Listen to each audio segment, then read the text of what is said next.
സാധാരണഗതിയിൽ തെരഞ്ഞെടുപ്പെടുക്കുന്ന സമയത്ത് രാഷ്ട്രീയക്കാരന്റെ സ്ഥിരം പറയുന്ന ഒരു വാചകമുണ്ട്. നമ്മളൊക്കെ കേട്ട് കേട്ട് തഴപ്പിച്ച ഒരു വാചകമാണ്. അതിനിർണായകമായ തെരഞ്ഞെടുപ്പ്, രാജ്യത്തിന്റെ ഭാവി നിർണ്ണയിക്കാൻ പോകുന്ന തെരഞ്ഞെടുപ്പ് എന്നൊക്കെയാണ് സാധാരണ തെരഞ്ഞെടുപ്പ് കാലഘട്ടത്തിൽ രാഷ്ട്രീയക്കാര് ഈ തെരഞ്ഞെടുപ്പിനെ പറ്റി പറയുന്നത്. പക്ഷെ ഇത്തവണത്തെ തെരഞ്ഞെടുപ്പിന് ഒരു പ്രത്യേകതയുണ്ട്. ഈ തെരഞ്ഞെടുപ്പ് നമ്മുടെ രാജ്യത്തിന്റെ ഭാവി നിർണ്ണയിക്കാൻ പോകുന്ന തെരഞ്ഞെടുപ്പൊന്നുമല്ല. അല്ലെ, രാജ്യത്തിന്റെ ഭാവിയൊക്കെ നേരത്തെ തന്നെ ആൺപിള്ളേര് നിശ്ചയിച്ചിട്ടുണ്ട്. പക്ഷെ ഈ തെരഞ്ഞെടുപ്പിൽ മറ്റൊരു പ്രത്യേകതയുണ്ട്. ചില രാഷ്ട്രീയ പാർട്ടികളുടെ ഭാവി നിർണ്ണയിക്കാൻ പോകുന്ന ഒരു തെരഞ്ഞെടുപ്പാകും ഇപ്പോൾ നടക്കാൻ പോകുന്നത് എന്ന കാര്യത്തിൽ ആർക്കും സംശയം. അതോടൊപ്പം തന്നെ മറ്റൊരു പ്രത്യേകതയും ഇത്തവണത്തെ തെരഞ്ഞെടുപ്പിലുണ്ട്. സ്വതന്ത്ര ഭാരതത്തിന്റെ ചരിത്രത്തിൽ ആദ്യമായിട്ടാണ് തെരഞ്ഞെടുപ്പ് ഫലം തീരുമാനിക്കപ്പെട്ട ശേഷം ഒരു തെരഞ്ഞെടുപ്പ് നടക്കാൻ പോകും. അല്ലെ, സാധാരണ എല്ലാ തെരഞ്ഞെടുപ്പ് നടക്കുമ്പോഴും ലോകത്തിലെ ഏറ്റവും വലിയ ജനാധിപത്യ രാഷ്ട്രമെന്ന നിലയിൽ ഭാരതത്തിന്റെ പൊതു തെരഞ്ഞെടുപ്പ് ലോകരാഷ്ട്രങ്ങൾക്കൊക്കെ വലിയ ആകാംക്ഷ ഉളവാക്കുന്ന തെരഞ്ഞെടുപ്പാണ്. എല്ലായിടത്തും വലിയ ചർച്ചകൾ നടക്കാറുണ്ട്. ആരാണ് ഭാരതത്തെ നയിക്കാൻ പോവുക, ഏത് ചിന്താധാരയാണ്, ഏത് ആശയധാരയാണ് ഭാരതത്തെ ഇനി നയിക്കുന്നത്. ഭാരതത്തിനകത്തൊക്കെ വലിയ രാഷ്ട്രീയ പണ്ഡിതന്മാരൊക്കെ ലേഖനങ്ങൾ എഴുതുന്ന കാലഘട്ടമാണ് ഈ തെരഞ്ഞെടുപ്പ് എന്ന് പറഞ്ഞാൽ. പക്ഷെ ആർക്കും ഇത്തവണ അങ്ങനെ ഒരു സ്കോപ്പില്ല. കാരണം നരേന്ദ്രമോദി നേതൃത്വം നൽകുന്ന ദേശീയ ജനാധിപത്യ സഖ്യം 400-ലധികം സീറ്റുകളുമായി വീണ്ടും അധികാരത്തിൽ എത്തുമെന്ന കാര്യം BJP-ക്കാർ മാത്രമല്ല, ലോകത്തിലെ ഒട്ടുമിക്ക രാഷ്ട്രീയ നിരീക്ഷകന്മാരും ഇപ്പോൾ പരക്കെ അംഗീകരിച്ചിട്ടുണ്ട്. പക്ഷേ നമ്മെ സംബന്ധിച്ചിടത്തോളം നമുക്ക് പ്രധാനം നമുക്കൊരു MP ഉണ്ടാവുക എന്നത് അല്ലെ. നമ്മൾ സാധാരണയായി രാജ്യത്തിന്റെ വിവിധ ഭാഗങ്ങളിൽ നടക്കുന്ന ആഘോഷ പരിപാടികളിൽ അവരെക്കാൾ ആവേശത്തോടെ പങ്കെടുക്കുന്നവരാണ് നമ്മൾ. BJP-യുടെ ജയം നമ്മളാണ് ആഘോഷിക്കുന്നത്. പക്ഷെ ഇത്തവണ നമുക്ക് മാവേലിക്കരയുടെ ജയമാണ് ആഘോഷിക്കേണ്ടത്. ഗുജറാത്തിലെയോ മധ്യപ്രദേശിലെയോ കർണാടകയിലെയോ തമിഴ്നാട്ടിലെയോ ഒന്നും ജയം പോരാ. നമുക്ക് ഇത്തവണ നമ്മുടെ നാടിന്റെ വിജയം നമുക്ക് ആഘോഷിക്കണം. ഇത്തവണ പാർലമെന്റിൽ മാവേലിക്കരയുടെ ശബ്ദം ബൈജു കലാശാലയിൽ കൂടി കേൾക്കണമെന്ന് നാം തീരുമാനിക്കണം. അതിനി കുറെ ദിവസങ്ങൾ മാത്രമേ ഉള്ളൂ. അതിന് ഈ നാട്ടുകാരെ സജ്ജരാക്കേണ്ടവരാണ് എന്റെ മുൻപാകെ ഇരിക്കുന്ന നാം ഓരോരുത്തരും. നിങ്ങളോട് പറയാനുള്ളത്, കഴിഞ്ഞ 10 വർഷത്തെ നമ്മുടെ ഭരണത്തെ പറ്റി പ്രതിപക്ഷത്തിന് പോലും വലിയ ആക്ഷേപമൊന്നുമില്ല. നരേന്ദ്രമോദിയുടെ ഭരണത്തിന്റെ കെടുകാര്യസ്ഥതയെ പറ്റി, അഴിമതിയെ പറ്റി, സ്വജന പക്ഷപാതത്തെ പറ്റി ഒന്നും അവർക്ക് പറയാനില്ല. നാട്ടിൽ പരിവർത്തനം നടന്നു എന്ന കാര്യം എല്ലാവർക്കും അനുഭവവേദ്യമാണ്. കാരണം അവരവരുടെ ജീവിതത്തിൽ തന്നെ മാറ്റം ഉണ്ടായിട്ടുണ്ട്. പക്ഷെ നമുക്കെതിരെയുള്ള വ്യാജ പ്രചരണങ്ങൾ, നാം അതിലാണ് ഇനി ശ്രദ്ധ കേന്ദ്രീകരിക്കേണ്ടത്. അതിനെ എങ്ങനെ പ്രതിരോധിക്കാം എന്നതിനെ ആശ്രയിച്ചാണ് നമുക്ക് വോട്ട് കിട്ടാൻ പോകുന്നത്. കാരണം ജനം എന്ന നരേന്ദ്രമോദിയെ അംഗീകരിച്ചിട്ടുണ്ട്, BJP അംഗീകരിച്ചിട്ടുണ്ട്. BJP-യുടെ കഴിഞ്ഞ 10 വർഷത്തെ പ്രവർത്തനങ്ങൾ എല്ലാവിധ അംഗീകാരത്തോടു കൂടിയും അവര് അതിന് പ്രത്യുപകാരം ചെയ്യാൻ തയ്യാറുമാണ്. പക്ഷെ ജനങ്ങളെ സ്വാധീനിക്കാൻ ഇടതുപക്ഷവും വലതുപക്ഷവും ചേർന്ന് കൃത്യമായ അജണ്ടകളോടുകൂടി വലിയ വ്യാജ പ്രചരണങ്ങൾ അഴിച്ചുവിടുന്ന ഒരു കാലഘട്ടത്തിലാണ് നാം ജീവിക്കുന്നത്. ഇവിടെ ശരിക്കും പറഞ്ഞു, നമ്മള് ഇവിടെ നിന്ന് 10-100 കിലോമീറ്റർ സഞ്ചരിച്ചാൽ തീരുന്ന രാഷ്ട്രീയം മാത്രമാണ് ഇവിടുത്തെ ഇടതുപക്ഷക്കാരനും വലതുപക്ഷക്കാരനും ഉള്ളത്. അല്ലെ, മാവേലിക്കര മണ്ഡലത്തില് CPI ആണ് മത്സരിക്കുന്നത്. അപ്പൊ CPIക്ക് വയനാട്ടിൽ ഒരു സ്ഥാനാർത്ഥിയുണ്ട്. സത്യത്തില് വലിയ കൗതുകം തോന്നും. ആ സ്ഥാനാർത്ഥി എന്തിനാണ് മത്സരിക്കുന്നത്? എന്താണ് ശ്രീമതി ആന്റണി രാജയുടെ മുദ്രാവാക്യം? രാഹുൽ ഗാന്ധിയെ തോൽപ്പിച്ച് നിങ്ങൾ എന്നെ പാർലമെന്റിലേക്ക് അയക്കണം. എന്തിനു വേണ്ടിയാ? രാഹുൽ ഗാന്ധിയെ പ്രധാനമന്ത്രിയാക്കാൻ. അല്ലെ, എന്താണ് ഇവരുടെ രാഷ്ട്രീയം? രാഹുൽ ഗാന്ധിയെ പ്രധാനമന്ത്രിയാക്കാൻ, രാഹുൽ ഗാന്ധിയെ തോൽപ്പിച്ച് എന്നെ വിജയിപ്പിക്കൂ എന്ന രീതിയിൽ ഓട്ടഭ്യർത്ഥിക്കുന്ന സ്ഥാനാർത്ഥിയാണ് CPI-യുടെ. ഇവിടെ നിന്ന് അരുൺകുമാർ വിജയിച്ചാലോ കൊടിക്കുന്നിൽ വിജയിച്ചാലോ ഈ നാട്ടിൽ ഒരു മാറ്റവും സംഭവിക്കാൻ പോകുന്നില്ല എന്ന് നമുക്കറിയാം. കാരണം അരുൺകുമാർ വിജയിച്ചാലും കൊടിക്കുന്നിൽ സുരേഷ് വിജയിച്ചാലും അവര് ജയ് വിളിക്കാൻ പോകുന്നത് രാഹുലിന് വേണ്ടിയിട്ടാണ്. അവര് പ്രധാനമന്ത്രിയാകാൻ രണ്ടുപേരും മത്സരിക്കുന്നത് രാഹുലിനെ പ്രധാനമന്ത്രിയാക്കാൻ. പക്ഷേ ഭാരതീയ ജനതാ പാർട്ടി വിജയിച്ചെങ്കിൽ മാത്രമേ നാടിന് നന്മയുണ്ടാവുകയുള്ളൂ, നാട്ടിലൊരു മാറ്റം ഉണ്ടാകാൻ പോകുകയുള്ളൂ. ഇതിനെയാണ് നാം ജനങ്ങളോട് പറയേണ്ടത്. ഈ ഒരു അവസ്ഥ ഇപ്പൊ ഞാൻ പറഞ്ഞതുപോലെ വലിയ വ്യാജ പ്രചരണങ്ങളാണ്. എന്തൊക്കെയാണ് നമുക്കെതിരെ അവർ പറയുന്നത്? പൗരത്വ നിയമ ഭേദഗതി CAA നടപ്പാക്കിയാൽ ഈ രാജ്യത്തെ മുഴുവൻ മുസ്ലിങ്ങളെയും തുറകയറ്റും, അല്ലെ പാകിസ്ഥാനിലേക്ക് കടത്തിവിടും, അല്ലെങ്കിൽ ഈ രാജ്യത്തെ മുസ്ലിങ്ങൾക്ക് പൗരത്വം നഷ്ടമാകാൻ പോകുന്നു. മണിപ്പൂരിൽ BJP വീണ്ടും അധികാരത്തിലെത്തിയാൽ മണിപ്പൂരിൽ ക്രിസ്ത്യാനികൾക്ക് നേരെ അവിടെ നടക്കുന്ന ആക്രമണം രാജ്യം മുഴുവൻ വ്യാപിപ്പിച്ച് രാജ്യത്തെ മുഴുവൻ ക്രിസ്ത്യാനികളെയും കൊന്നൊടുക്കാൻ പോകുന്നു. ഇലക്ടറൽ വോട്ട് മൂലം ഭാരതീയ ജനതാ പാർട്ടി ആയിരക്കണക്കിന് കോടി രൂപ സമ്പാദിച്ചിരിക്കുന്നു. ഇതൊക്കെയാണ് നമ്മൾക്കെതിരെയുള്ള പ്രധാനമായ ആരോപണങ്ങൾ. ഇതിനെ നമുക്ക് പ്രതിരോധിക്കാൻ സാധിക്കുന്നുണ്ടോ എന്നതാണ് ചോദ്യം. നിങ്ങൾ ഓരോരുത്തരും വീടുകളിൽ ചെല്ലുമ്പോൾ, കാരണം ഞാൻ കഴിഞ്ഞ കുറേ ദിവസങ്ങളായി നമ്മുടെ തിരുവനന്തപുരത്തെ പൊഴിയൂരടക്കമുള്ള തീരപ്രദേശങ്ങളിൽ സമ്പർക്കത്തിന് പോയിരുന്നു. അപ്പൊ അവരെ എല്ലാവരും ഉന്നയിക്കുന്ന ആക്ഷേപം ഇതാണ്: ഞങ്ങൾക്ക് നരേന്ദ്രമോദിയെ പറ്റി BJPയെ പറ്റിയൊക്കെ നല്ല അഭിപ്രായമാണ്, നിങ്ങൾ വരണമെന്നാണ്. പക്ഷെ നിങ്ങൾ ഇവിടെ നിന്ന് ജയിച്ചാൽ ഞങ്ങളുടെയൊക്കെ ഭാവി എന്താകും? ഇതാണ് ഇവരുടെ ചോദ്യം. ഇത് നിങ്ങൾ ഓരോരുത്തരും നാളെ വീടുകളിൽ കയറുമ്പോൾ അഭിമുഖീകരിക്കും എന്ന കാര്യത്തിൽ യാതൊരു തർക്കവുമില്ല. ഇതിന്റെ യാഥാർത്ഥ്യം പറഞ്ഞു കൊടുക്കാൻ നമ്മൾ എത്രമാത്രം പര്യാപ്തരാണ്, നമ്മൾ എത്രമാത്രം എക്വിപ്ഡ് ആണ്, അല്ലെങ്കിൽ നമ്മൾ എത്രമാത്രം സജ്ജരാണ് എന്നതാണ് ചോദ്യം.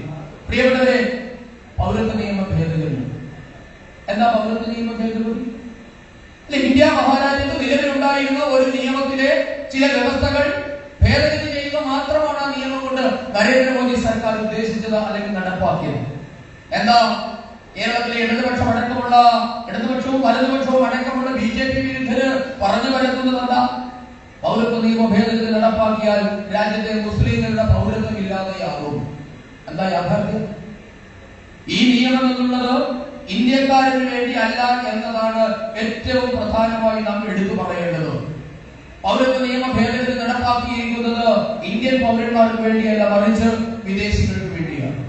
പാകിസ്ഥാൻ, ബംഗ്ലാദേശ്, അഫ്ഗാനിസ്ഥാൻ തുടങ്ങിയ 3 രാജ്യങ്ങളിൽ താമസിക്കുന്ന മതന്യൂനപക്ഷങ്ങളിലെ ആൾക്കാർക്ക് വേണ്ടി മാത്രം കേന്ദ്ര സർക്കാർ നടപ്പാക്കുന്ന അല്ലെങ്കിൽ ഭേദഗതി ചെയ്ത നിയമമാണ്. ഇത് പുതിയതായി നരേന്ദ്രമോദി കൊണ്ടുവന്നതല്ല. 1947 ഇന്ത്യയും പാകിസ്ഥാനും വിഭജിക്കപ്പെടുമ്പോ അന്നത്തെ പ്രധാനമന്ത്രിയായ ജവഹർലാൽ നെഹ്റുവും പാകിസ്ഥാൻ പ്രധാനമന്ത്രിയായ ലിയാഖത്ത് അലി ഖാനും തമ്മിലുണ്ടാക്കിയ ഒരു കരാർ. നിങ്ങൾക്ക് ആർക്കും അത് ഗൂഗിളിൽ പരിശോധിക്കാവുന്നതേ ഉള്ളൂ. ആ കരാറിന്റെ പേര് നെഹ്റു ലിയാഖത്ത് പാക്ട് എന്ന് അറിയപ്പെടുന്നു. നെഹ്റു ലിയാഖത്ത് കരാർ. എന്താ കരാറിൽ പറഞ്ഞിരിക്കുന്നത്? 2 രാജ്യങ്ങളിലെയും മതന്യൂനപക്ഷങ്ങൾക്ക് ഏത് രാജ്യത്ത് താമസിക്കണമെങ്കിലും അതിനാവശ്യമായ സഹായങ്ങൾ അതത് ഭരണകൂടങ്ങൾ ചെയ്യണം. അതായത് നമുക്കറിയാം, ഇന്ത്യ മഹാരാജ്യത്ത് മുസ്ലിങ്ങളും ക്രിസ്ത്യാനികളുമാണ് ന്യൂനപക്ഷം. പാകിസ്ഥാനിൽ ഹിന്ദുക്കളും ക്രിസ്ത്യാനികളും സിഖുകാരും പാഴ്സികളും ബുദ്ധന്മാരും ജൈനന്മാരും ന്യൂനപക്ഷങ്ങളാണ്. അപ്പൊ പാകിസ്ഥാനിൽ നിന്ന് മാതൃരാജ്യത്തേക്ക് മടങ്ങാൻ ആഗ്രഹിക്കുന്ന മതന്യൂനപക്ഷങ്ങളിൽ പെട്ടവർക്ക് ഭാരതത്തിലേക്ക് വരണമെങ്കിൽ അവരെ അതിനനുവദിക്കണം. അതേപോലെ ഇന്ത്യ മഹാരാജ്യത്ത് നിന്ന് ഏതെങ്കിലും മുസ്ലിമിന് പാകിസ്ഥാനിലേക്ക് പോകണമെങ്കിൽ അതിന് അവർക്ക് വേണ്ട സഹായം ചെയ്തു കൊടുക്കണം. ഇതാണ് കരാറിന്റെ അടിസ്ഥാനം. നമുക്കറിയാം, ചരിത്രത്തിലേക്കൊന്നും പ്രവേശിക്കുന്നത് ലക്ഷക്കണക്കിന് ആൾക്കാർക്കാണ് ജീവനും ജീവിതവും നഷ്ടമായത്. ഇന്ത്യ വിഭജിക്കപ്പെടുമ്പോ പാകിസ്ഥാനിൽ 18% മതന്യൂനപക്ഷങ്ങൾ, ഹിന്ദുക്കൾ അടക്കമുള്ളവരുണ്ടായിരുന്നത്. നാം ഈ സംസാരിക്കുന്ന 2024 മതന്യൂനപക്ഷങ്ങളുടെ എണ്ണം കേവലം 1% താഴെയാണ്. ഇവിടെ പോയി പാടിക്കണം. അവർക്ക് എന്താ സംഭവിച്ചു? അവിടെയുള്ള മുഴുവൻ ആൾക്കാരെയും കൊന്നുതള്ളി അല്ലെങ്കിൽ മതപരിവർത്തനത്തിന് വിധേയമാക്കി. നെഹ്റു ലിയാഖത്ത് കരാർ അനുസരിച്ച് പാകിസ്ഥാനിൽ നിന്നും ഇന്ത്യയിലേക്ക് കുടിയേറുന്ന മതന്യൂനപക്ഷങ്ങൾക്ക് ഇന്ത്യൻ പൗരത്വം കിട്ടണമെങ്കിൽ നമ്മുടെ രാജ്യത്ത് 10 വർഷം തുടർച്ചയായി ജീവിക്കണം. 11ാം വർഷം മാത്രമേ അവർക്ക് ഇന്ത്യൻ പൗരത്വത്തിന് അപേക്ഷിക്കാൻ പറ്റുകയുള്ളൂ. എന്താ നരേന്ദ്രമോദി സർക്കാർ വരുത്തിയ ഭേദഗതി? ഈ 11 വർഷം എന്നുള്ളത് കുറച്ച് 5 വർഷമാണ്. ഇത് മാത്രമേ ചെയ്തിട്ടുള്ളൂ. അതിനാണ് മുഖ്യമന്ത്രി അടക്കമുള്ളവർ ഈ രാജ്യത്തെ മതത്തിന്റെ പേരിൽ വിഭജിക്കാൻ ശ്രമിക്കുന്നത്. പാകിസ്ഥാനിൽ മതത്തിന്റെ പേരിൽ പീഡനം അനുഭവിക്കുന്നത്. പാകിസ്ഥാനിൽ മുസ്ലിങ്ങൾ മതപീഡനം അനുഭവിക്കുന്നില്ലോ, അല്ലെ? അവരുടെ ഭൂരിപക്ഷമാണ്. ഇന്ത്യ മഹാരാജ്യത്തിന്റെ എപ്രകാരമാണോ ഹിന്ദുക്കള് മതത്തിന്റെ പേരിൽ പീഡനം അനുഭവിക്കുന്നത് പരാതിപ്പെടാൻ പറ്റാത്തതുപോലെ പാകിസ്ഥാനിൽ ഒരു മുസ്ലിമിനും മതത്തിന്റെ പേരിൽ പീഡനം അനുഭവിക്കേണ്ടി വരില്ല. അവിടെ പീഡനം അനുഭവിക്കുന്നത് അവിടുത്തെ ക്രിസ്ത്യാനികള്, അവിടുത്തെ ഹിന്ദുക്കള്, സിഖുകാര്, ജൈനന്മാര്, ബുദ്ധന്മാര്, ഇവരാണ്. ഇവർക്ക് അവരുടെ സ്വന്തം നാടായ ഭാരതത്തിലേക്ക് വരണമെങ്കിൽ ഇനി മുതൽ 11 വർഷം കാത്തിരിക്കേണ്ട, 5 വർഷം കാത്തിരുന്നാൽ മതി എന്ന ഭേദഗതിയാണ് BJP നടപ്പാക്കിയത്. എന്നെ കേൾക്കുന്ന ഏതെങ്കിലും കമ്മ്യൂണിസ്റ്റുകാരുണ്ടെങ്കിൽ നിങ്ങൾ ഈ സമൂഹത്തോട് മറുപടി പറഞ്ഞാൽ മതി, ഞങ്ങളോട് പറയണമെന്നൊന്നുമില്ല. ഇപ്പൊ ഈ നിയമം നടപ്പാക്കിയിട്ട് 1.5 മാസത്തിന് മുകളിലാണ്. ഏത് മുസ്ലിമിനാ ഇന്ത്യ മഹാരാജ്യത്തെ പൗരത്വം നഷ്ടമായത്? ഏതെങ്കിലും ഒരാളുടെ പൗരത്വം ഇന്ത്യ മഹാരാജ്യത്ത് നഷ്ടമായതായി പിണറായി വിജയനോ കോൺഗ്രസുകാരനോ ചൂണ്ടിക്കാണിക്കാൻ സാധിക്കുമോ? നാം ആവർത്തിച്ച് പറയുന്നു, ഈ നിയമം എന്നുള്ളത് പൗരത്വം നൽകാനുള്ള നിയമമാണ്, പൗരത്വം എടുത്തു കളയാനുള്ള നിയമമല്ല. ഇതാണ് നമുക്കെതിരെ പറയുന്ന വലിയൊരു ആരോപണം. ഇതിന് മറുപടി പറയാൻ നാം തയ്യാറാകണം. കഴിഞ്ഞ 3 ദിവസങ്ങളായിട്ട് സംസ്ഥാനത്ത് 4 പൊതുയോഗങ്ങളിലാണ് മുഖ്യമന്ത്രി പങ്കെടുത്ത് സംസാരിച്ചത്. ഖേദത്തോടെ പറയട്ടെ, അദ്ദേഹം മതത്തിന്റെ പേരിൽ ഈ സംസ്ഥാനത്തെ വിഭജിക്കാൻ ശ്രമിക്കുകയാണ്. പണ്ട് നമ്മള് ഇന്ത്യ പാകിസ്ഥാൻ പാർട്ടീഷൻ കാലത്ത്, വിഭജന കാലഘട്ടത്തിൽ കേട്ടിട്ടുണ്ട്, പാകിസ്ഥാനിൽ നിന്നും ഭാരതത്തിലേക്ക് വരുന്ന ആൾക്കാരുടെ അടിവസ്ത്രം ഉരിഞ്ഞു നോക്കി അവരുടെ മതം നിശ്ചയിച്ചിരുന്ന ഒരു കാലഘട്ടമുണ്ട്. ആ കറുത്ത കാലഘട്ടത്തിലേക്കാണ് കേരള മുഖ്യമന്ത്രി പിണറായി വിജയൻ ഈ സമൂഹത്തെ നയിക്കുന്നത്. നോക്കുക, മതത്തിന്റെ പേരിൽ ഈ രാജ്യത്തെ ജനങ്ങളുടെ ഉടുമുണ്ടരിഞ്ഞ് പരിശോധിക്കുകയാണ് പിണറായി വിജയൻ. അതുകൊണ്ടല്ലേ പറഞ്ഞത്, വന്ദേ മാതരം പാടിയത് ഏതോ ഒരു അസീമുള്ള ആൾക്കാരാണ്, അതുകൊണ്ട് BJP-ക്കാർ ഏറ്റുപാടുമോ എന്നാണ്. ക്ഷമിക്കണം, ഭാരതമാതാക്കി. എത്ര നിന്ദ്യമാണ് പരാമർശം! ഒരു രാജ്യത്തിന്റെ, ഒരു സംസ്ഥാനത്തിന്റെ 3.5 കോടി ജനങ്ങളുടെ ജീവനും ജീവിതവും സംരക്ഷിക്കുമെന്ന് ഉറപ്പു നൽകിയ ഒരു മുഖ്യമന്ത്രിയുടെ വായിൽ നിന്ന് വീഴാൻ പറ്റുന്ന വാക്കുകളാണോ പിണറായി വിജയൻ പറഞ്ഞത്? ഈ രാജ്യത്തെ പുകഴ്ത്തുന്നത് ആരായാലും നാളെ IS തീവ്രവാദിക്ക് മനംമാറ്റം ഉണ്ടായി ഭാരതമാതാവിന് ജയ് വിളിക്കാൻ തയ്യാറായാൽ അവരെ പിന്തുണയ്ക്കാനും നമ്മൾ തയ്യാറാണ്. കാരണം 365 ദിവസവും ഭാരതമാതാവിന് ജയ് വിളിക്കുന്നവരാ BJP-ക്കാരോ. പക്ഷെ നോക്കൂ നിങ്ങൾ, ഈ രാജ്യത്തിന്റെ മാനബിന്ദുക്കളെ, ഈ രാജ്യത്തിന്റെ ദേശീയ നേതാക്കന്മാരെ മതത്തിന്റെ പേരിൽ അവരുടെ ഉടുമുണ്ടടിച്ച് പരിശോധിക്കുന്ന ഈ നടപടിയിൽ നിന്ന് CPIM പിന്മാറണം. ഇത് നമ്മള് വീടാന്തരം ജനങ്ങളോട് പറയേണ്ടി വരും. ഇതിന് മറുപടി നാം പറഞ്ഞേ മതിയാവുകയുള്ളൂ. ഇതാണ് നമുക്കെതിരെയുള്ള ആദ്യത്തെ കുപ്രചരണം. ഇനി അടുത്തതല്ല മണിപ്പൂരിലെ വിഷയം. നമുക്ക് എല്ലാവർക്കും അറിയാം മണിപ്പൂരിൽ എന്താ സംഭവിച്ചത് എന്നോ. മണിപ്പൂരിൽ 2 ഗോത്ര വിഭാഗങ്ങളുണ്ട്, മൈറ്റേയും കുക്കികളും. 2 പേരും ഹിന്ദുക്കളുമുണ്ട്, ക്രിസ്ത്യാനികളുമുണ്ട്. ഇപ്പോൾ നിങ്ങൾക്ക് തിരുവനന്തപുരത്ത് അനുഭവമുള്ളവരുണ്ടെങ്കിൽ അറിയാൻ സാധിക്കും. തിരുവനന്തപുരത്ത് നാടാർ എന്ന് പറയുന്ന ഒരു വിഭാഗമുണ്ട്. നാടാർമാർ അറിയാം നിങ്ങൾക്കൊക്കെ. ഒരു നാടാറിന്റെ വീട്ടിലേക്ക് നമ്മൾ ചെന്നാൽ ചിലപ്പോ അവിടുത്തെ അച്ഛൻ നാടാർ ഹിന്ദു ആയിരിക്കും, അമ്മ പള്ളിയിലായിരിക്കും പോകുന്നത്. മക്കള് പള്ളിയിൽ പോകുന്നവരായിരിക്കും, ചിലപ്പോ അമ്പലത്തിൽ. 2 പേരും അങ്ങോട്ടും ഇങ്ങോട്ടും ചെയ്യും. ഇതുപോലെയാണ് ഈ മണിപ്പൂരിലെ മൈറ്റേകളും കുക്കികളും തമ്മിൽ. 2 വിഭാഗങ്ങൾക്കിടയിലും ഹിന്ദുക്കളുമുണ്ട്, ക്രിസ്ത്യാനികളുമുണ്ട്. ഒരു വീട്ടിൽ തന്നെയുണ്ട് 2 പേരും. ഈ 2 ഗോത്ര വിഭാഗങ്ങൾ തമ്മിലുള്ള സംഘർഷത്തിന് നൂറ്റാണ്ടുകളുടെ പശ്ചാത്തലമുണ്ട്. നരേന്ദ്രമോദി അധികാരത്തിലെത്തിയപ്പോൾ ഉണ്ടായ സംഘർഷമൊന്നുമല്ല ഇത്. കഴിഞ്ഞ ഒരു 100-125 വർഷമായി നീണ്ടു നിൽക്കുന്ന 2 ഗോത്ര വിഭാഗങ്ങൾ തമ്മിലുള്ള സംഘർഷം. ഈ സംഘർഷത്തിന് എങ്ങനെയാ BJP ഉത്തരവാദിയാകുന്നത്? ഓഷ്വാൾഡ് ഗ്രേഷ്യസിനെ പോലെയുള്ള കാത്തോലിക്ക സഭയുടെ ഇന്ത്യയുടെ പരമാധികാരി അദ്ദേഹം വാർത്താ സമ്മേളനം നടത്തി പറഞ്ഞു, ഇതിന് മതത്തിന് സ്ഥാനമില്ല. പക്ഷെ പ്രിയപ്പെട്ടവരെ, നമ്മുടെ കേരളത്തില് ഇത് അംഗീകരിക്കാൻ ഇടതുപക്ഷവും വലതുപക്ഷവും തയ്യാറില്ല. അവര്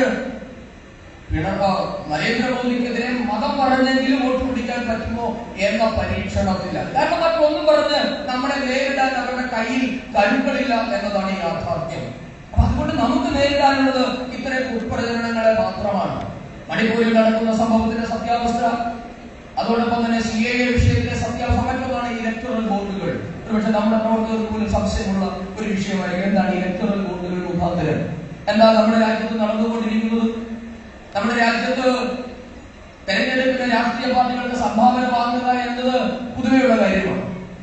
ഇന്ത്യ മഹാരാജ്യത്തെ മാത്രമല്ല, ലോകത്തിലെ എല്ലാ ജനാധിപത്യ സമ്പ്രദായങ്ങളും നിലനിൽക്കുന്നത് ഇത്തരത്തിലുള്ള ക്രൗഡ് ഫണ്ടിങ്ങുകളിൽ കൂടി, അല്ലെങ്കിൽ പൊതുജനങ്ങളിൽ നിന്ന് കിട്ടുന്ന ധനസഹായത്തിന്റെ അടിസ്ഥാനത്തിലാണ് എല്ലാ രാഷ്ട്രീയ പ്രസ്ഥാനങ്ങളും പ്രവർത്തിക്കുന്നത്. ഇന്ത്യയിലും അങ്ങനെയായിരുന്നു. പക്ഷേ ഇന്ത്യയിൽ രാഷ്ട്രീയ പാർട്ടികൾക്ക് ആരെങ്കിലും മുതലാളിമാരെ സംഭാവന കൊടുത്താൽ അതിന് കണക്കുണ്ടായിരുന്നു. ആർക്ക് കൊടുത്തു ആർക്കും അറിയില്ല, എങ്ങനെ കൊടുത്തു അറിയില്ല. ആകെ അറിയുന്നത് തെരഞ്ഞെടുപ്പ് കമ്മീഷന് വർഷാവർഷം എല്ലാ രാഷ്ട്രീയ പാർട്ടികളും ആദായ നികുതി വകുപ്പിൽ കൊടുക്കുന്ന ഒരു റിട്ടേൺ ഉണ്ട്. ആ റിട്ടേണിൽ ആകെ പറയും സംഭാവനകൾ ഇത്ര കഴിഞ്ഞു. 10,000 കോടി കിട്ടിയിട്ട് 5,000 കോടിയെ കണക്കിൽ കാണിച്ചുകൊണ്ടെങ്കിൽ ചോദിക്കാൻ ഇവിടെ വ്യവസ്ഥയില്ല. നരേന്ദ്രമോദി വന്നപ്പോൾ പറഞ്ഞു ഇനി അത് പറ്റില്ല. കാരണം പൊതുരംഗത്തെ സംശുദ്ധമാക്കണമെങ്കിൽ രാഷ്ട്രീയ രംഗം ആദ്യമായി ശുദ്ധീകരിക്കപ്പെടണം. രാഷ്ട്രീയ പാർട്ടികൾക്ക് കിട്ടുന്ന സംഭാവന നിയമവിധേയമാകണം, അക്കൗണ്ടബിൾ ആകണം. അതിനുവേണ്ടിയാണ് ഇലക്ടറൽ ബോണ്ടുകൾ ആവിഷ്കരിച്ചത്. എന്താ ബോണ്ടുകൾ? SBIയോട് തെരഞ്ഞെടുപ്പ് കമ്മീഷൻ ആവശ്യപ്പെട്ടു, നിങ്ങൾ ബോണ്ടുകൾ പുറത്തിറക്കണം. ഏതെങ്കിലും ഒരു രാഷ്ട്രീയ പാർട്ടിക്കോ BJPക്ക് മാത്രമല്ല കിട്ടിയത്. ആകെ 12,000 കോടി രൂപയുടെ ഇലക്ടറൽ ബോണ്ടുകൾ ഇറങ്ങിയതിൽ BJPക്ക് ആകെ 6,000 കോടി രൂപയ്ക്ക് അടുത്തേ കിട്ടിയിട്ടുള്ളൂ. നിങ്ങൾ നോക്കൂ, രാജ്യത്ത് 400-ലധികം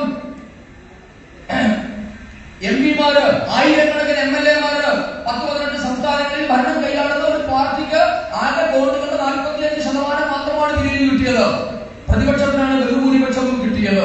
അതെല്ലാവരും മറിച്ചു വെക്കുന്നത് നമ്മൾ നിൽക്കട്ടെ.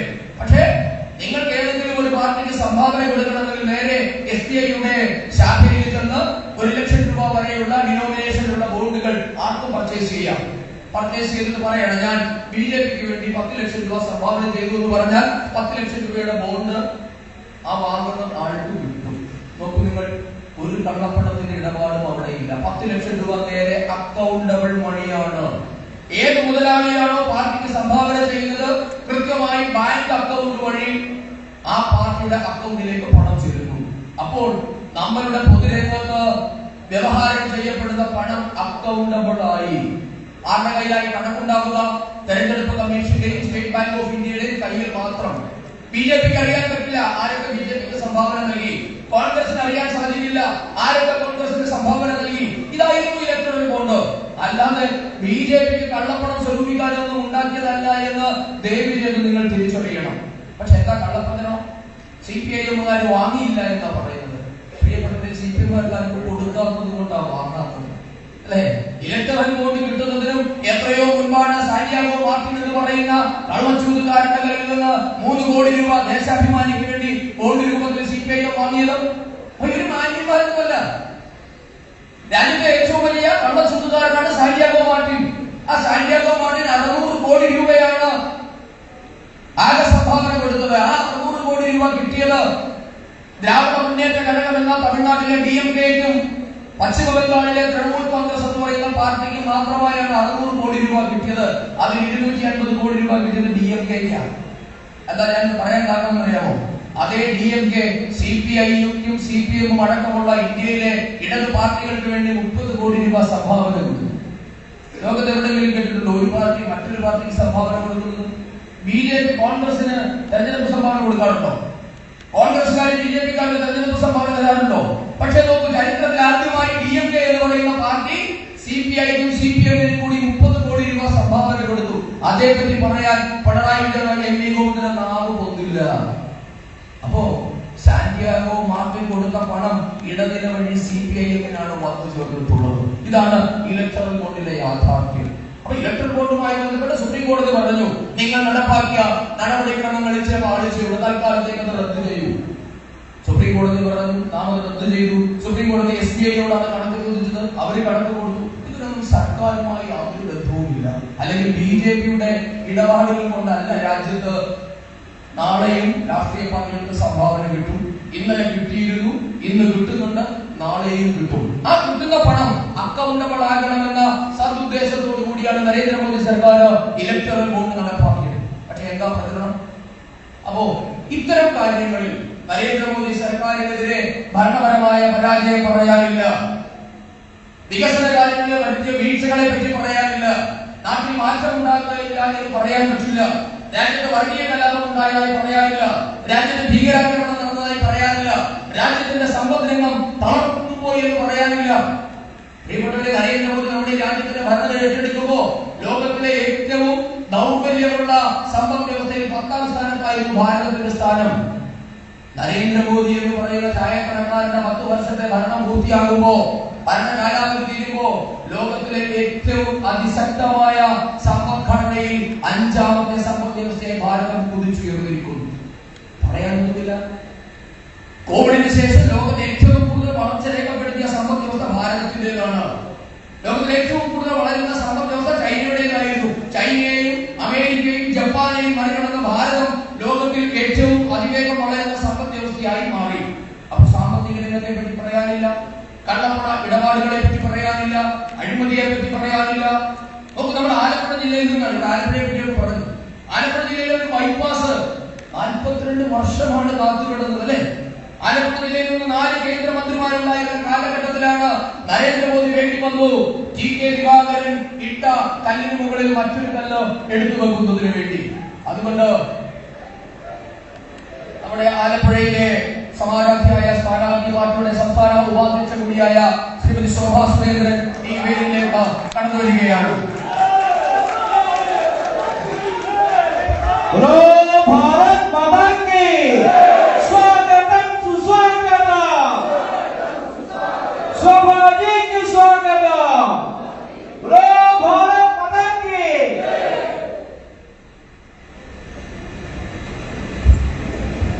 പ്രിയപ്പെട്ടവരെ, ഞാൻ പ്രസംഗം ചുരുക്കുകയാണ്. 2 കാര്യങ്ങൾ കൂടി പറഞ്ഞ് ഞാൻ അവസാനിപ്പിക്കുന്നു. അപ്പോ ആലപ്പുഴയില് ടി.കെ. ദിവാകരൻ എന്ന് പറയുന്ന മുൻ പൊതുമരാമത്ത് മന്ത്രി ഇട്ട കല്ലിനുമേൽ രണ്ടാമതൊരു കല്ലെടുത്തു വെക്കാൻ 2014 നരേന്ദ്രമോദി അധികാരത്തിലെത്തേണ്ടി വന്നു എന്നതാണ് നമ്മുടെ നാടിന്റെ നഗ്നമായ യാഥാർത്ഥ്യം. 4 കേന്ദ്രമന്ത്രിമാരെ ആലപ്പുഴയിൽ നിന്ന് സംഭാവന ചെയ്ത ഒരു പാർട്ടിയാണ് ഈ നാടിനോട് ഇത്രകാലവും ഇങ്ങനെ വെല്ലുവിളി നടത്തിയത്. പ്രിയപ്പെട്ടവരെ, അതുകൊണ്ട് ഇത് ഒരു തിരിച്ചറിവിന്റെ കാലഘട്ടമാണ്. ഈ നാട്ടിലെ ജനാധിപത്യ വിശ്വാസികളോട് ഞങ്ങൾക്ക് അഭ്യർത്ഥിക്കാനുള്ളത്, നിങ്ങൾ ഒരു തവണ ഭാരതീയ ജനതാ പാർട്ടിയെ, ദേശീയ ജനാധിപത്യ സഖ്യത്തെ പരീക്ഷിക്കണം. കാരണം ഈ നാടിന്റെ പുരോഗതി ഇനി മുതൽ ഭാരതീയ ജനതാ പാർട്ടിയിൽ കൂടി മാത്രമേ നടക്കുകയുള്ളൂ എന്ന് ലോകം അംഗീകരിച്ചതാണ്. അതിന് മാവേലിക്കരയുടെ മണ്ണില് ഭാരതീയ ജനതാ പാർട്ടി നേതൃത്വം നൽകുന്ന ദേശീയ ജനാധിപത്യ സഖ്യം അഭിമാന പുരസ്സരം അവതരിപ്പിക്കുന്നത് പയ്യൂർ കലാശാലയാണ്. നിങ്ങളുടെ വിലയേറിയ സമ്മതിദാന അവകാശം BDJS-ന്റെ തെരഞ്ഞെടുപ്പ് ചിഹ്നമായ കുടമടയാളത്തിൽ രേഖപ്പെടുത്തി അദ്ദേഹത്തെ വിജയിപ്പിക്കണമെന്ന് മാത്രമാണ് എനിക്ക് അഭ്യർത്ഥിക്കാനുള്ളത്. നമ്മളുടെ സ്ഥാനാർത്ഥിയുടെ വിജയത്തിനു വേണ്ടി പ്രശസ്ത കവി ശ്രീ രാജീവ് ആലുങ്കൽ രചിച്ച് അദ്ദേഹം തന്നെ തയ്യാറാക്കിയ തെരഞ്ഞെടുപ്പ് ഗാനങ്ങൾ അത് ഈ വേദിയിൽ ഔപചാരികമായി പുറത്തിറങ്ങിയതായി പ്രഖ്യാപിച്ചുകൊണ്ട് എന്റെ വാക്കുകൾ അവസാനിപ്പിക്കുന്നു. വന്ദേ മാതരം. ശ്രീ ഷാജി രാഘവൻ ഈ യോഗം ഉദ്ഘാടനം ചെയ്ത ആരാധനായ മുൻ സംസ്ഥാന അധ്യക്ഷൻ ശ്രീ C.K. പത്മനാഭൻ, BDJS-ന്റെ സംസ്ഥാന ജനറൽ സെക്രട്ടറി ശ്രീ ജ്യോതിഷ്, BDJS-ന്റെ ജില്ലാ അധ്യക്ഷൻ അയ്യപ്പൻ സാർ, പാർട്ടിയുടെ ജില്ലാ അധ്യക്ഷൻ ശ്രീ M.V. ഗോപകുമാർ, മുൻ ജില്ലാ അധ്യക്ഷനും ദേശീയ സമിതി അംഗവുമായ ശ്രീ K.S. രാജൻ, മേഖലാ സെക്രട്ടറി ശ്രീ കൃഷ്ണകുമാർ, ശ്രീ B. രാധാകൃഷ്ണൻ മേനോൻ, സംസ്ഥാന സെക്രട്ടറി മംഗളം പ്രതാപൻ, ശ്രീമതി രാജീവ് പ്രസാദ്, KR പൊന്നപ്പൻ, ഘടകകക്ഷി നേതാക്കളായ ശ്രീ KR പൊന്നപ്പൻ, കുരുവിള മാത്യൂസ് തുടങ്ങിയ വേദിയിലുള്ള ദേശീയ ജനാധിപത്യ സഖ്യത്തിന്റെയും BJP-യുടെയും നേതാക്കന്മാരെ, സഹപ്രവർത്തകരെ, ജനാധിപത്യ വിശ്വാസികളെ എല്ലാവരും നമസ്കാരം.